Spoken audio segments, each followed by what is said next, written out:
to Her Life Unscripted podcast, inspiring burnt out, stressed out, and stretched thin women to embrace the unscriptedness of life. Hosted by Anna Osborne.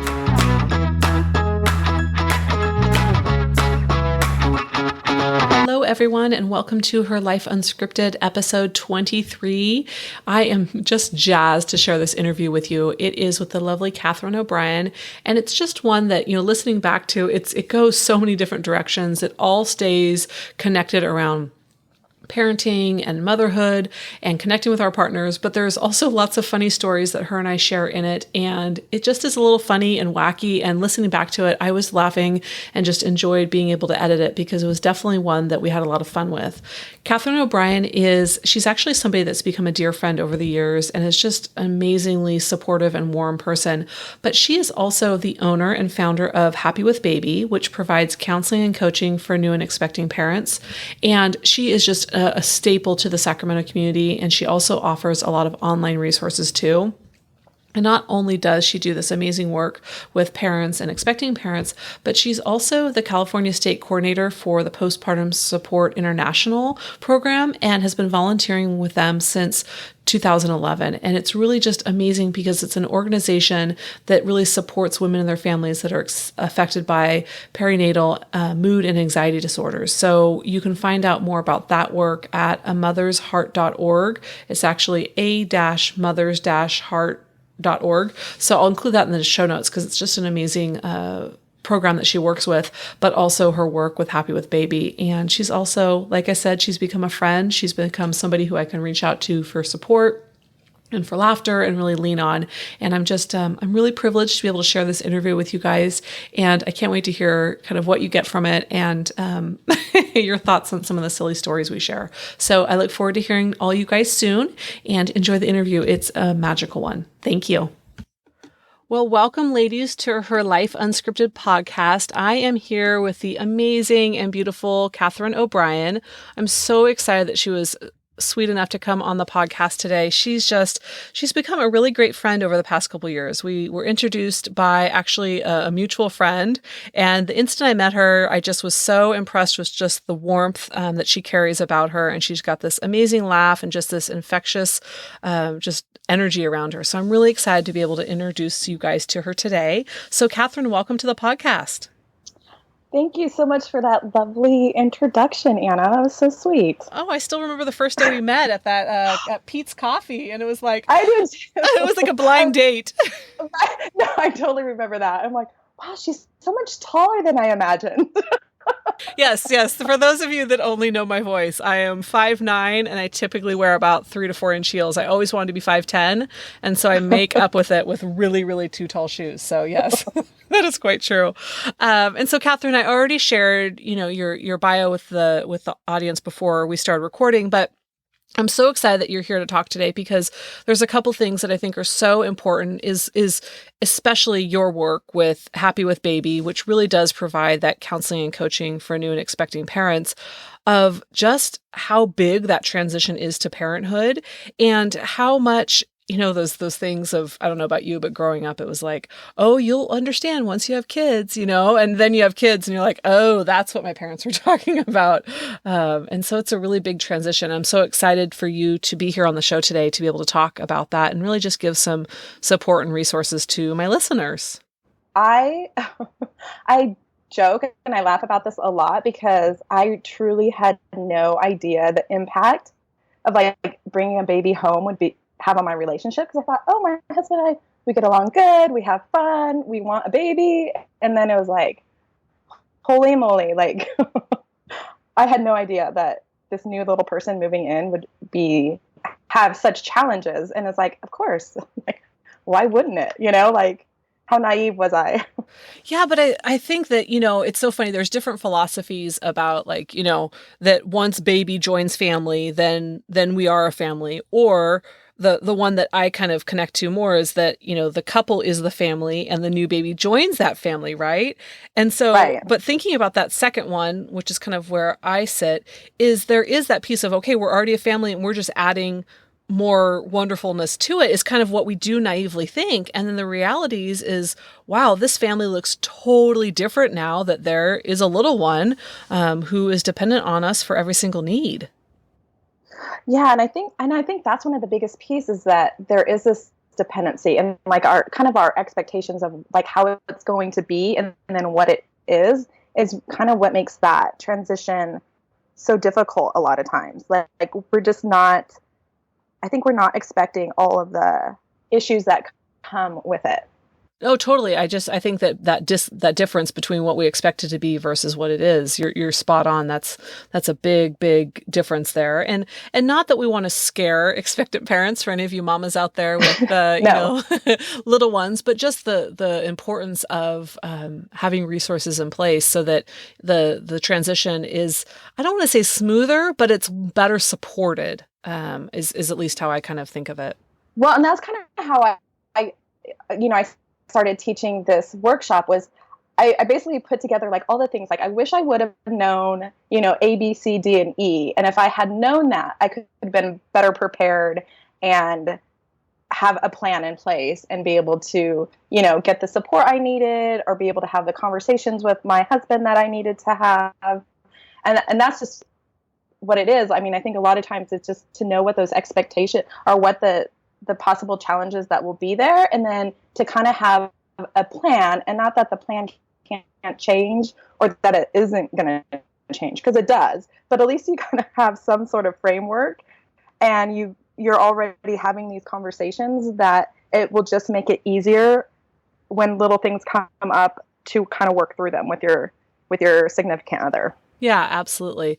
Well, and what I love about your work is that it is so personally inspired, right? You took the transition of the birth of your son and just the shifts and pivots and moves that you had to make in your own marriage to be able to, kind of welcome him in and have it be better supported. And so I think that's a beautiful thing when we use our personal experiences to inspire us to do very meaningful work. And so do you mind sharing a little bit about how you were inspired to, create Happy with Baby and really just have it be, I mean, you guys in the Sacramento area, it is an amazing resource. When Catherine and I met the first time, I was nervous to meet her because I'm like, oh my gosh, she's the owner of Happy with Baby. And so, it was really an amazing thing. But do you mind sharing a little bit about kind of what inspired you, your personal inspiration behind it?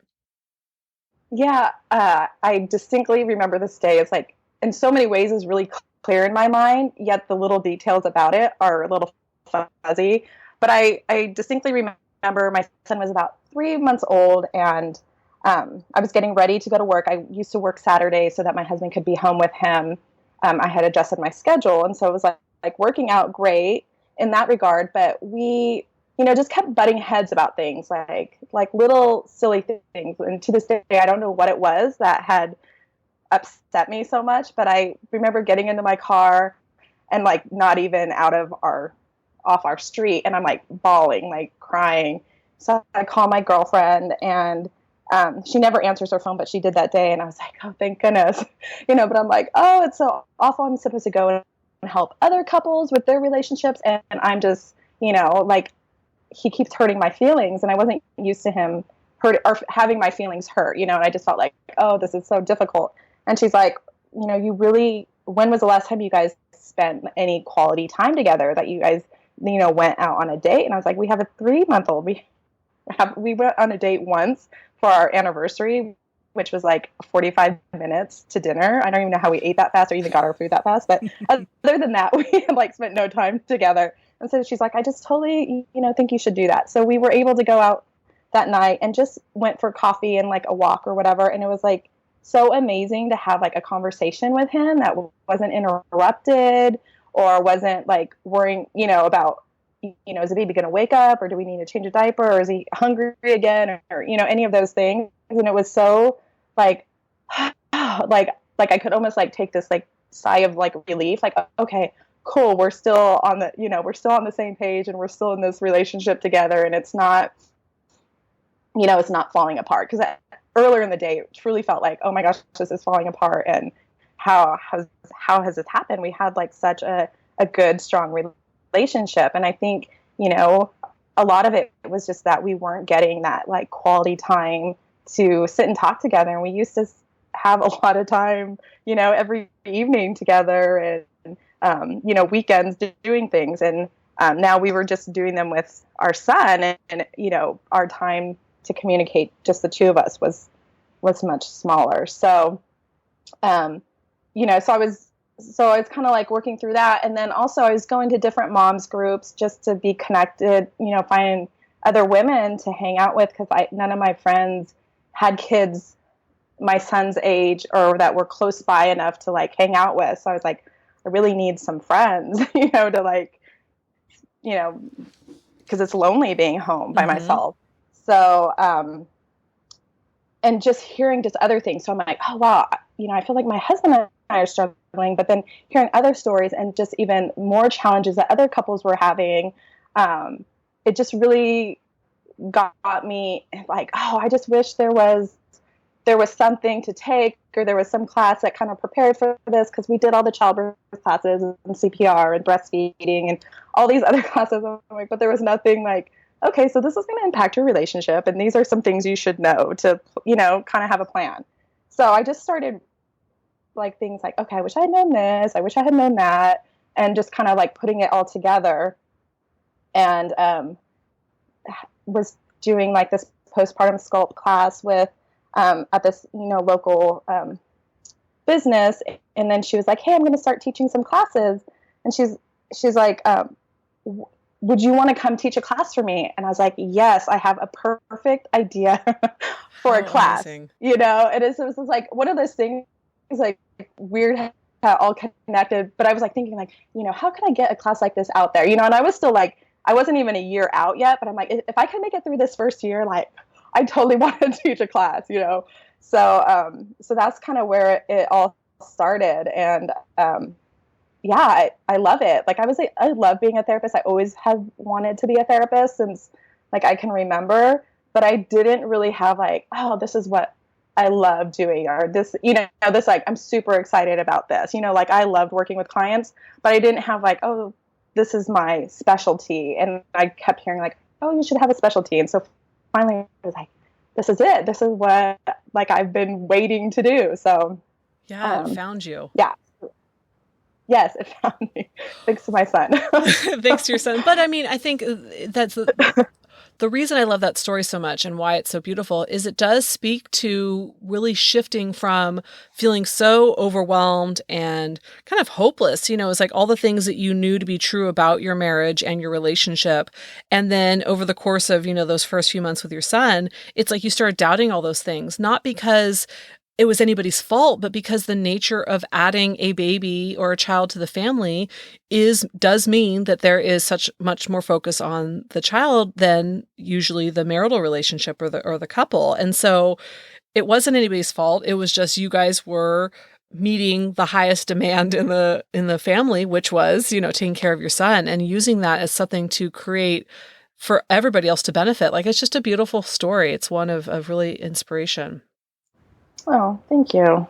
And so through your work, you now have been able to, not only, do therapy and provide the support to couples in the room, but you've also taken it to the next level as being an educator and providing coaching to expectant parents in your course that you facilitate. And so I just think that that's cool to be able to reach kind of a broader spectrum of people.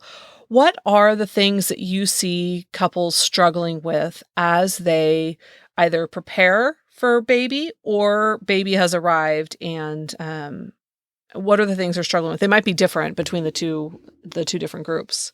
Well, one of the big things is like communication. It just seems, to go down like you're sleep deprived, right? And so I joke with them all the time. I'm like, they torture people with sleep deprivation, and you're going to be like sleep deprived, and our ability to like make choices or the way we perceive things is not as clear as it can be when you've had, a good night's sleep. And so and I think that was part of the issues for my husband and I, is that, I was tired. And so little things he did that normally didn't faze me, all of a sudden, like, my feelings would get hurt. And vice versa. Or like the things come out as kind of like an edge. And then I think it's just, couples also trying to figure out, well, what's their role as now that they're a parent? Like they know their role in their relationship, but now their role as a parent. And it can be really, challenging for some, especially, with the whole work home balance thing. Moms, like if a mom decides not to go back to work, or she does want to go back to work, then there's all that guilt and stuff that comes along with, I do want to go back, but I feel guilty because I do want to go back. Or now I don't really want to go back and I thought I would. And so just struggling with like, what's her role now as a mom? And dad's struggling with, well, what's my role? Like the baby just needs mom, especially if she's breastfeeding, feeling like I don't have anything to offer. I don't, what do I have to give? So it's like working with them on those types of issues. I think that's a great point, because thinking about it, that we do know our roles within our partnership, right? I mean, we've been typically doing those roles, whether it's a marital relationship or a long-term relationship, for a while. And so then shifting over to, okay, what's now my role as a parent, and being able to really reestablish that, because, all bearings get lost when when a big change happens. Mm-hmm. And then I have couples that are like really active and they love to do things, and then feeling like, how do we include our baby and still do the things like we love to do? Like we love to go hiking, and it's like, you can totally do them. It might, and just like almost reminding them, like it might shift for a while, like the length of time you can go and do some of the things you used to do, or the of how maybe you did something before, but you can still include them and bring them and, making them a part of the things that you love to do. It just might shift for a while until, they get a little bit older or whatever, but don't not do the things you love. Because I think that makes it even harder when you bring a baby home, if you feel like you're deprived of the things you enjoy doing. And so sometimes I think, I've worked with couples where they feel like, oh, well, we can't do the things that we used to do. It's like, oh, you can. It just looks a little bit different. And so it's knowing it's going to be different for a little while until, they get of age or more where you can start, doing the things you love doing. Like I think about this friend of mine, and I met our sons were like a week apart. We met at a mom's group, and she ended up moving back to Alaska where she was from. And they do camping out in the snow. I mean, I'm not a camper, but I'm like, wow, like they can like go with their babies out in the snow. Like, I mean, you could definitely do the things that you used to do. It's just like having, making the accommodations for them. So it's like, I was telling you, like, you can totally do it. It's just, you just have to find different accommodations. So. Yeah, absolutely. And being able to look at it from what are the things that you can do versus all the things that you've lost, or all these changes, because that does then kind of spiral into this grieving process, or feeling like you don't even recognize yourself anymore if it feels like everything has been lost or changed. I mean, that's one of the discussions like my husband and I've had, and we've still had it. And now we kind of joke because it feels like so long ago since we were in this place, but like just the things like you do kind of miss. And I think it's a normal to miss the things. And so being able to talk about it with each other and just being supportive and validating, like, it's okay to miss it. Because you miss it doesn't mean that you don't love your child, where sometimes I feel like well, if we say this, that we don't like this, then somehow we're saying we're not happy that we have our child. Well, of course you are happy. You still can miss something, it's kind of those paradox of like, I love my child, yet I'm sometimes super overwhelmed with having children.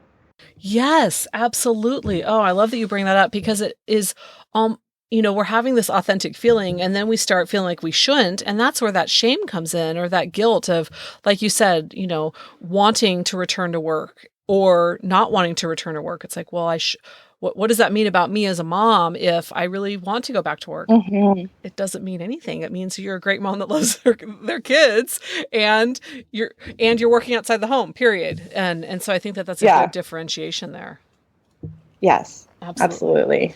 And so thinking about, the work that you do, one of the things that, and you talked about this in your own journey too, is really finding, joining moms groups and being able to seek out other people that were in similar stages as you, because I think it's very it's very hopeful for me when I had mine were littler, I should say, of having friends whose kids were a couple years ahead, because it gave me that hope of like, oh, it looks a little like oh, they don't have to be carried everywhere, or, like that piece is good.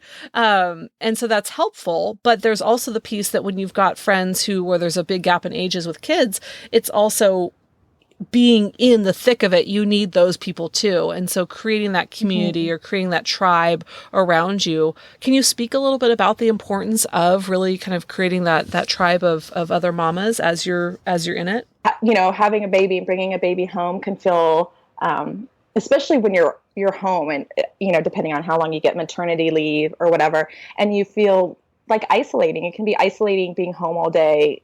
And, it's like, I've joked with people before too about like, oh, it's like you're home all day, but it's like the most exhausting work you've ever done, right? Even if you're like sitting on the couch and you're just like nursing your baby, like somehow like it can be so exhausting. And, there's not really anyone to talk to. Like, yeah, you can talk to your baby, but they're not talking back to you.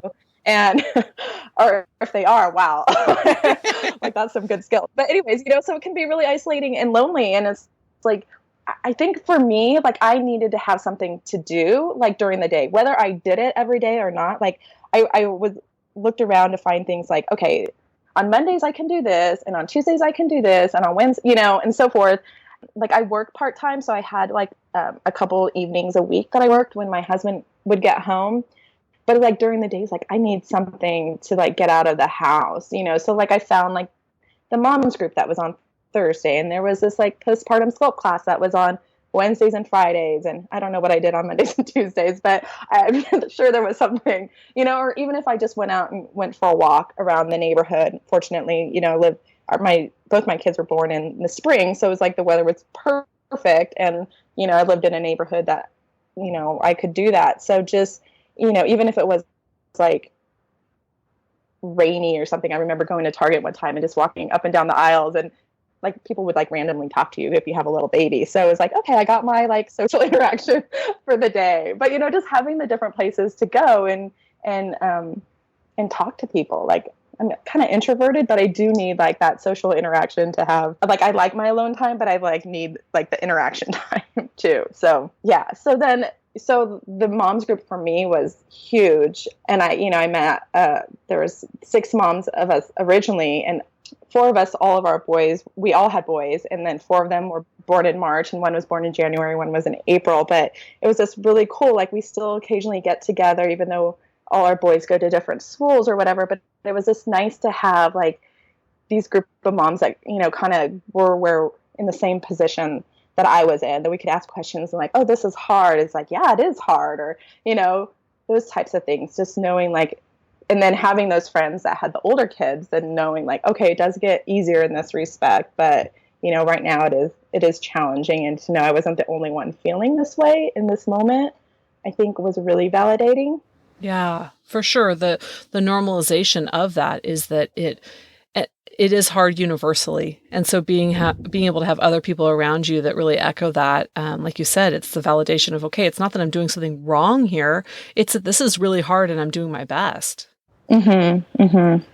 I love what you said too, where you differentiated just a moment ago about having the things to do so that you knew you had options if you were up to it that day. And I think that's so powerful. And that's why I want to kind of, repeat what you said, because for anybody listening, it's like, oh my gosh, she found something to do every single day, like Superwoman. Nope, that's not what Catherine said. Like, you said that you found what your options were so that if the day unfolded in a way where you were able to do that, you were able to grab a hold of it. And if not, it was like, it's just not in the cards today. And I think that's such a beautiful thing as a new mom to be able to do for ourselves. And, and I was like baby friendly things, like I call them baby friendly. Like I knew that if I went to this mom's group and my baby cried, or my baby needed to eat, or my baby needed a diaper change, like nobody was going to look at me like, what is going on over there? Like, cause they were all in the same boat. So to me, that made it easier to have these places that I, to get used to being out. Cause I was like, I had no experience with babies when I had my son. So I really feel like I had no clue of what I was doing. So I really I was nervous about taking him out in public if I wasn't with my husband. And so and I didn't want to feel that way because I like to go out and do things. So I really wanted to get comfortable and used to it. So just finding these things that I felt like could build my confidence, and I could learn things, like even by watching other moms. Like I was just telling a group of moms the other day, like I remember how I learned how to really be efficient at changing my son's diaper by watching this other mom in a mom's group. And I was like, oh wow, that's so much easier than what I've been doing. Like, holy cow, how did I not think about it? But her child was a little bit older. I was like, oh wow, that's really efficient. So it's like, and to me, like it was so helpful and so made things so much easier for me. Oh, certainly. My best friend has a 3-year-old and almost a 2-year-old. Her daughter will be 2 in October, and mine are 4. And it's really funny. We were together over the weekend, and one of the rules at my house is when my kids have a plate full of food in front of them, they have to take at least one no thank you bite. Like they have to at least take one bite of whatever this like horrible thing is, right, that I've placed on their plate. Because you want to torture them. Totally. Like the amazing scalloped potatoes that I made last night. My daughter's like gagging, and I'm like, you know how good those things are? The butter and the cream and everything. Anyways. So, and that's just what we do. Like you have to take one bite before you can say no thank you, because otherwise you don't know what it is. And so anyway, so that was, what we did when we were all away for the weekend. I saw my girlfriend the next weekend, and she said, oh, we instituted a no thank you bite at our house this last week after seeing that with your kids. And I love it. And I said, well, cool. But P.S., all the stuff I've gotten from other moms. Like, it's like I got that one for my sister, and the whole, you get what you get and you don't throw a fit. Like I got that from my friend. And so it's like being able to have that just a little bit ahead of the game so that you can kind of get that inspiration too of like, oh, that's something that could work for me, and be able to incorporate it in to see if it works for your family versus feeling like, oh gosh, this has to be something that I do. It's you get the like inspiration to see how you want it to work for your family. Well, and I think, it used to be where we had a lot of support and family around, but I know like I run a parents group, and I have so many parents that come to my group that don't even have anyone that lives here. Like they're the only ones, so it's like, I think that makes it even that much more important that you have these like groups, these moms groups, these parents groups and whatever, just to give you that, because like you do learn so much from watching other people, whether it's your family, your good friends, or whoever, and it's like, just to have that encouragement and stuff too. Yeah. Oh gosh, that's so true. My folks live about 3 hours away, and my husband's family lives, states away. And it's being able to, I can pick up the phone and call my mom, but it's different to be able to have, kind of in that moment, the support too. So it is so powerful. Even if it's just to have them come sit with you in your house, while you're there. Like sometimes it's just nice to have someone to be there for close by, because it gets lonely. And so I think it's to have, people that can offer support, whether it's words of encouragement or help doing things around the house, whatever it is. I think any and all support is so necessary.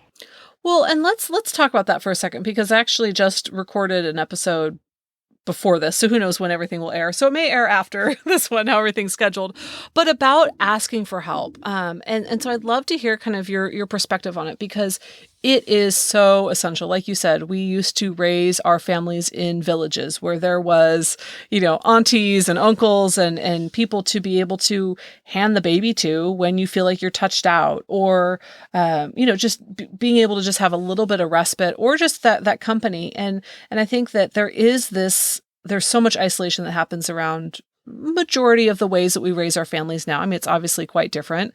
And so talking about asking for help, what are some of the ways that you really encourage women to increase their support network, to grow their tribe so that they can be able to ask for help? Because I know it's a challenging thing to reach out for support, especially if you have this idea thinking that you're the only one struggling. Well, and I think a lot of times, and I don't know if this has to do with, we tend to have we tend to be old. There's a lot of older moms now. And so we have had our careers and stuff where we've been super self-sufficient and we do everything on our own. And so I don't know if that makes it that much harder, but I have moms that are like, I can't ask for help. And so I remind them, like, and especially when you have a first child, I feel like I got more people asking to help me when I was pregnant with my first than my second. But maybe that was all in my head. But anyways. I have to say that my opening doors, like when I was pregnant, I had people open doors for me all the time. And then I had my twins, and so the limo of strollers, like it was just so flippin' long. And to get in a door was near impossible because you don't realize how many doors are not automatic open. And nobody, like people just stand back and watch and like, oh, that's a giant stroller. Oh, and I'm like, for God's sakes, I didn't need the help opening the door when I was pregnant. It's this big monstrosity that's 5 feet long. Could you kick a foot up? And it is. It's so funny how that happens. That yeah, absolutely. So go ahead. So I tell them, I'm like, when somebody says, can I help you? Is like to say yes, like I need help. And so I'll, like in the workshop that I co-facilitate with my husband, like we have this big piece about like, just household management and how that's going to change and how to get help and how to ask for help and stuff like that. But one of the things like I tell them is like, make a list of the things that you're comfortable having people do. Like some people don't care if you do their laundry. Other people don't want other people touching their laundry. But make a list of all the things, and even before you have a child, that you're comfortable having somebody else do, whether it's dishes or, sweeping your floors, wiping down your bathroom sink, whatever. And then when somebody comes over, because I feel like sometimes too, you're so exhausted, like somebody can say, oh, can I help you do something? And you're like, you don't know because you can't think because you're like,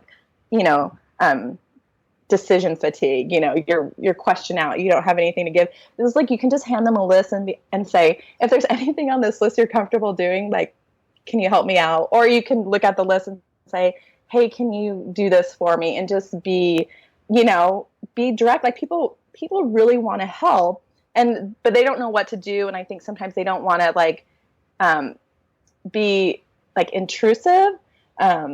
My mom, on one hand, she'll come in and she'll see something and she'll just start doing it. My mother-in-law, on the other hand, is not that way. And for a long time, not a long time, but for a couple of months, I was like, why is she coming to visit if she's doing nothing? And like I figured out having a conversation with my husband, it wasn't that she was doing nothing because she didn't want to. She just didn't want to do something that I wasn't comfortable with. So if I asked her specifically, can you do A, B, and C? She would do it. Otherwise, she would do nothing. And I was like, this is crazy. Why is she here? And we'd get like so frustrated. But it was like she just didn't want me to feel like she thought I needed help. Right. Do you know what I mean? Like, I think some people are that way. And so she was trying to, be supportive in that regard. Whereas like, I just was used to my mom who would just come in and do, A, B, C, and D. And I didn't even have to like say anything. So Yes. They were just different. So I think it's like, if somebody says, can I help you? You say, yes. Mm-hmm. Absolutely. These are the things. Or if you're not comfortable doing it, like have your partner say it. Sometimes it's easier for one than the other. But nobody expects you to do it on your own, because anyone that's had a child knows how really hard it is, and they want to be, I think people really want to be helpful if they can. So, and I think that it's so funny. It reminds me of when I first had my kids, that yes, communication is so important. And despite people having children already, they might kind of forget something, so that having that clear communication is important. We had a friend who offered to bring over dinner, which awesome. That sounds great.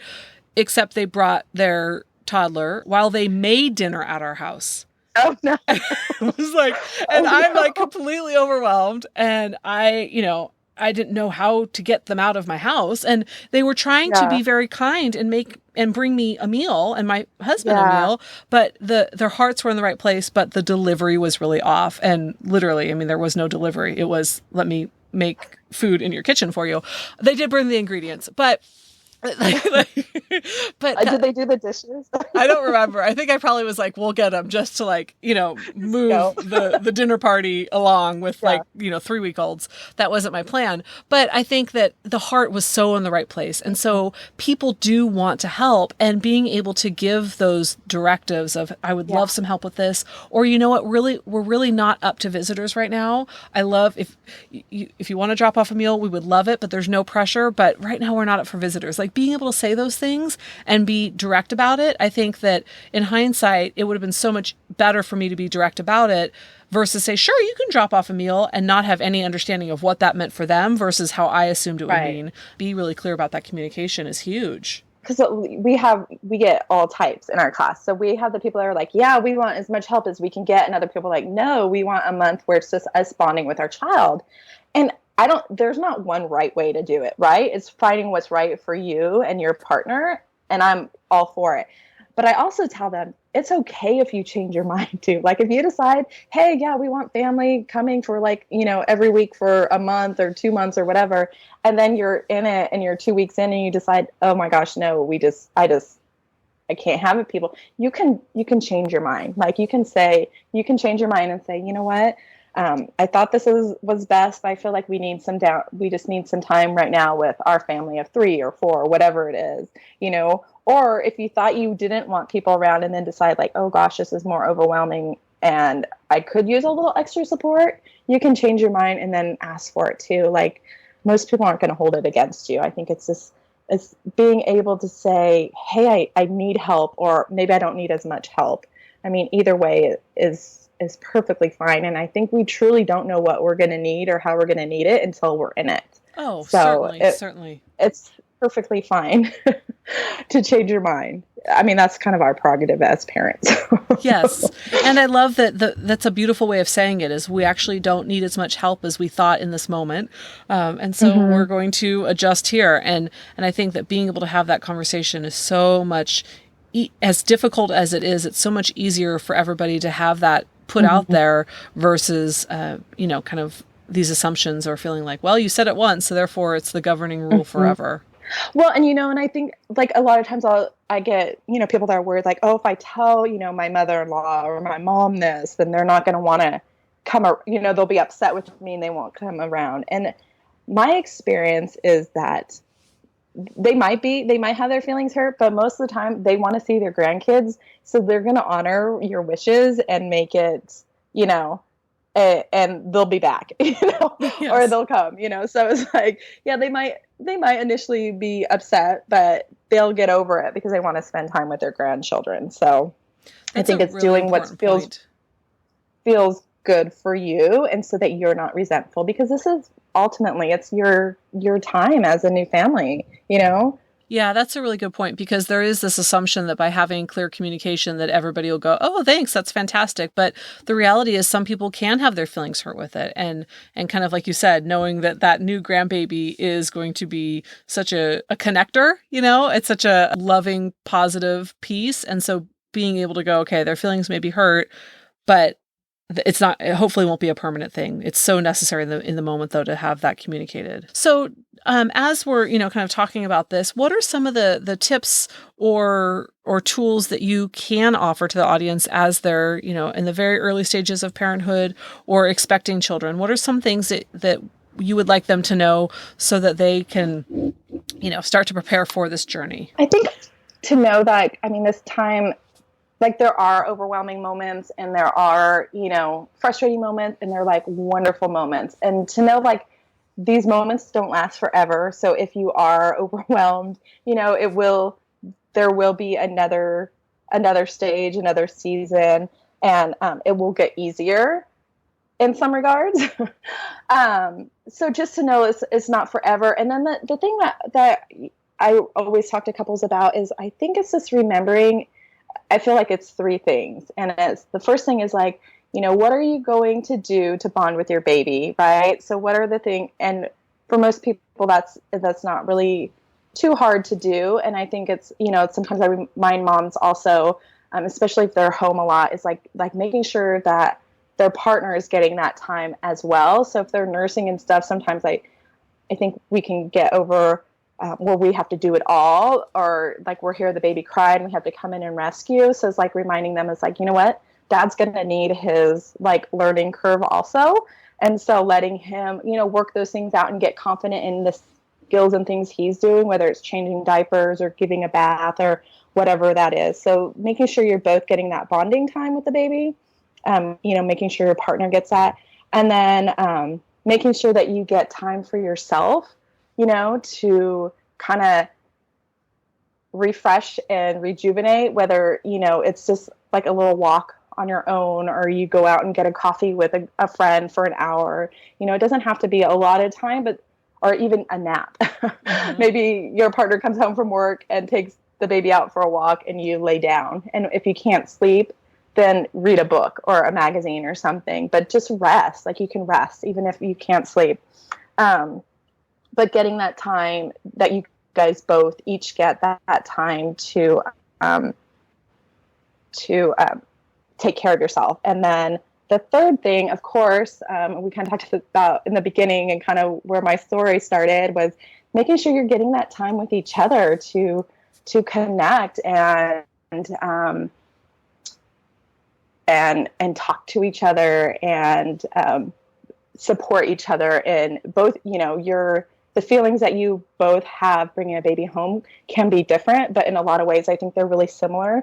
So it's like how you can support each other in the challenges each of you are having, but also the joys that you each are having, I think is really important. So it's like making sure you get, I say a date a week, and a date doesn't have to be going out to dinner and a movie or something, but it's like, hey, we go out for dinner, or we do go for a walk and then go get a drink, or we just do something where, it's just the two of us. And I think in the early days when your baby's small, it's like you can bring them with you, especially if they're sleeping a lot. But just making sure that you're focused on each other, and you're not, distracted by your phone or the computer or even watching TV or something like that, but where you're just making the time, to spend with each other. So. And I love how you broke that down, because I think that oftentimes for couples, when they think about, or new parents, they think about the bonding with the baby. Okay, that's, I can manage that, right? Taking time for myself, okay, but that laundry needs to be done, or whatever it is, no, like that can wait. Taking, like putting your feet up, even if it's just for 20 minutes. But that one's still a little bit tough. And then the toughest one is prioritizing the partnership, is taking time away, because there are so many, fears that parents can really connect with in terms of who watches the baby, who do I trust to leave the baby with? And those fears become bigger and bigger the more time that is spent of not practicing, right? Of just practicing being away. And that it's not the easiest thing at the beginning, but that over time you really see the value of it, because you're able to have conversations with your partner that are adult, right? That are adult interactions, and they're so valuable. And so really having that in the forefront at the beginning is so important. I've worked with couples that, they haven't spent any time together, and it's been 9 months, 12 months, 18 months, and they haven't gone away from the child together. And the anxiety at that point becomes so high of just leaving, because it has become so big. So I think that being able to pay attention to that is really important. Well, and it's like, I even worked with, clients in my practice that have teenagers, and it's not like when the child gets, because I've heard parents say like, oh, well, when they turn a year, it'll be easier. And I'm like, it doesn't get easier if you don't get in the habit of doing it, because I've had the parents with teenagers who still don't have time with each other, because their kids are in all these activities and sports and school and this and that, and it doesn't get easier. But I think if you get in make it a habit almost, or, get in, that you stay connected, it makes it easier to continue to do it. Yes. So. Yes, because it can feel awkward at the beginning, right? Of like, wow, we haven't had a conversation uninterrupted. It's awkward. And so it can feel kind of like you're fumbling around as you're reestablishing that. But I think that, what I've heard couples say, that outlook of, well, we want to spend as much time with the kids now, because once they get bigger and are out of the house, we lose that time. But it's the risk is that the kids leave the house, and you look over and you don't recognize the person laying next to you. So it really is, it doesn't get any easier as they get older. It gets harder in some ways, because you're having to relearn who your partner is, because there's been so much time since you've turned to them and even inquired about it.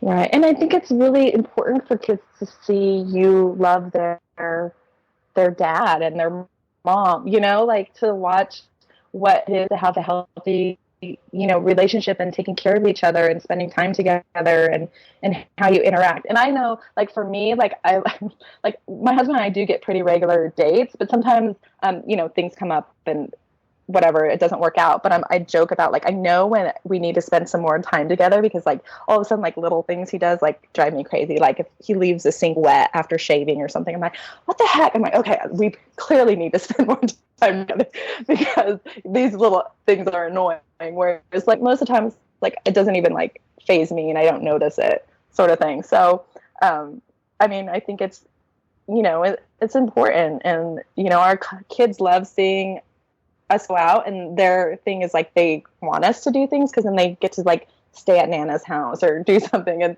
they enjoy that. So they enjoy being away now, and then we love coming back together, and we do spend a lot of time and doing fun things together. So I think it's, like, good on both ends. So Oh, I love that reminder, because it's modeling to our kids that primary relationship is the foundation from which everything else grows. And I think, being able to see that, my husband and I went out Friday night, and we had, the kids turned on the babysitter. Like, it could not be any more. Oh yeah.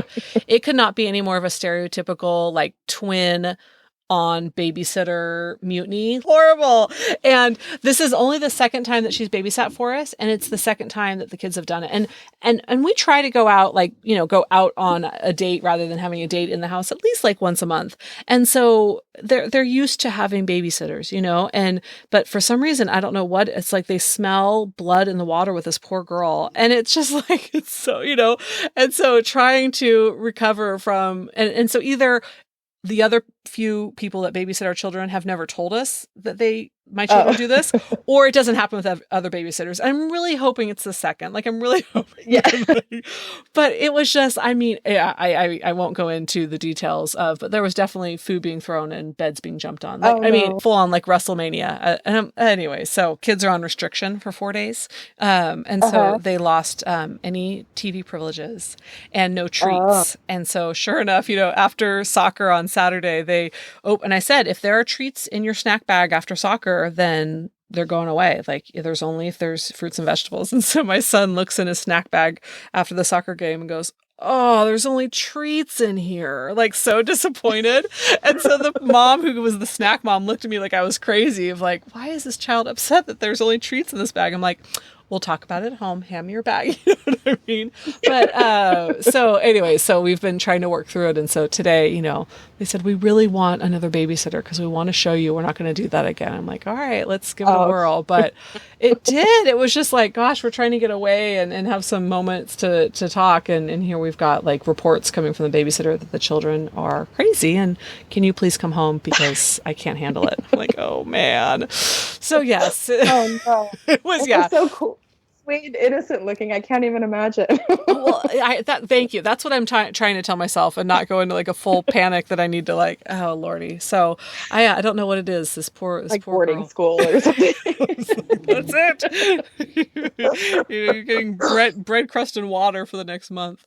Right. So, but yeah, it is so important to take that time and recognizing that, you got to find, I mean, this babysitter, as lovely as she is, she probably won't be asked back a third time, because these twice and she's wonderful, and so I have no idea what is with her and my kids, but we're just going to keep utilizing the babysitters that we know, for the most part my children listen to, and go from there, rather than use it as this, like, throw in the towel of, like, we can never have another babysitter, and the kids are doomed to always do this, because that's there was definitely that part of me that panicked too, if I'm never going to be able to leave my house again with my husband. I think we'll kind of wrap up here, because you've just been so generous to give of your time.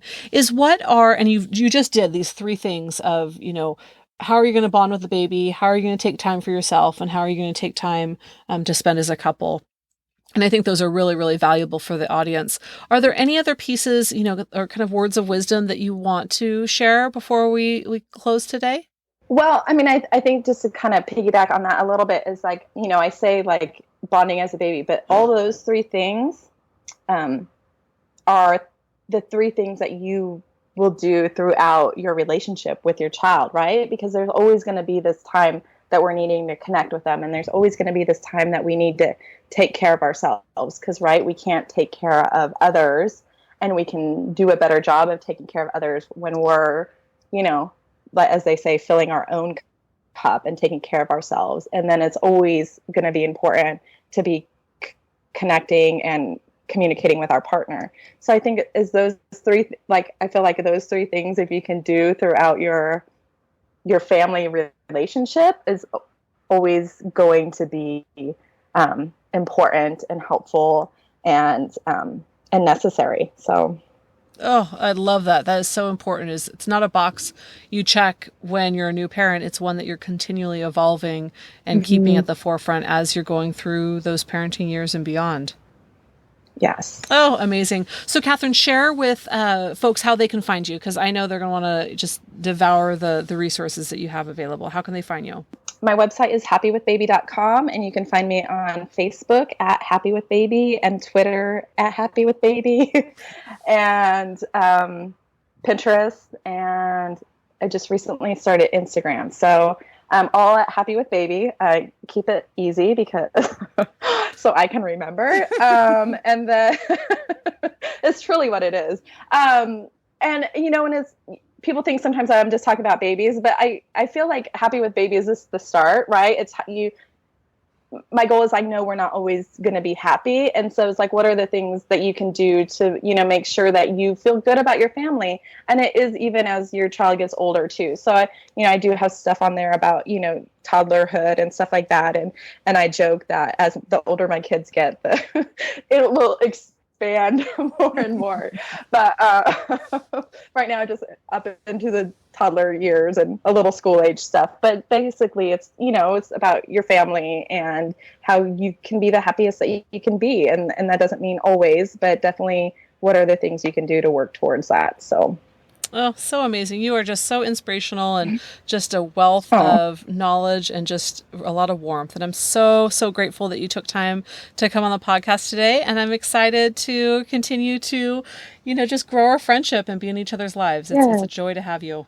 Well, it was an honor to be here. I'm so excited. And it really was. It was thank you for inviting me. So. I had so much fun in that interview with Catherine, and I'm just so excited that you guys all got a chance to meet her.